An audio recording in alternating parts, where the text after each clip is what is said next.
বান্দৰদুৱাৰ ২ নং পাৰ্বতীপুৰত সন্দেহযুক্ত ড্ৰাগছ কণ্টেইনাৰসহ এজনক আটক কৰে।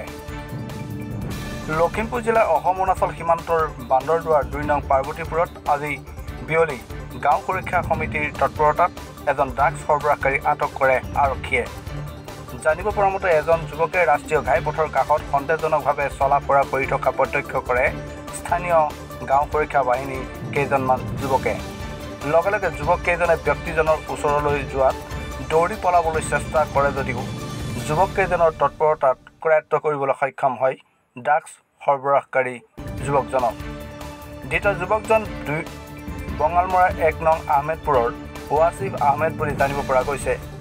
পৰৱৰ্তী সময়ত স্থানীয় বান্দৰদুৱাৰ আৰক্ষীক খবৰ দিয়াত বান্দৰদুৱাৰ আৰক্ষী চকী ভাৰপ্ৰাপ্ত আৰক্ষী বিষয়া অৰূপ বাহাদুৰ থাপ্পা সহ এটি আৰক্ষী দলে ঘটনাস্থলীত উপস্থিত হয় আৰু ধৃত যুৱকজনৰ পৰা ৯টা সন্দেহজনক ড্ৰাগছ ভৰ্তি কণ্টেইনাৰ আৰু এটা মোবাইল ফোন জব্দ কৰে।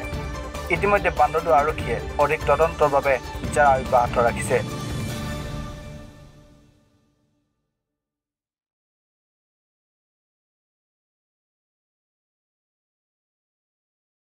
ৱাছিফ আহমেদ।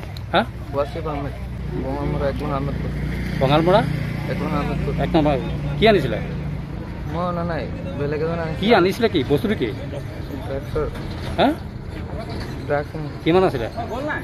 ২টা আছিলে, এটা পলাইছে। কিমান আছে? কিমান ওলালে? তোমাৰ লগত কিমান পাইছে? মোক কিমানটো দিছে মই নাজানো মই এইটো। দেখা নাই? হা? দেখা নাই।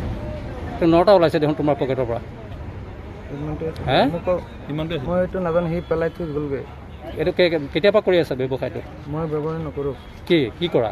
মই অকণমান খাওঁ। তুমি খোৱা? কাপ ইয়াত নিবলৈ আহিছিলা নেকি? নিবলৈ আহিছিলোঁ। কোনে দিলে? সেইটো চিনি নাপাওঁ, ৰাস্তাৰ পৰা দিছে। হে? ৰাস্তাৰ পৰা দিছে। ৰাস্তাৰ পৰা দিছে। News desk report BSP Live 24।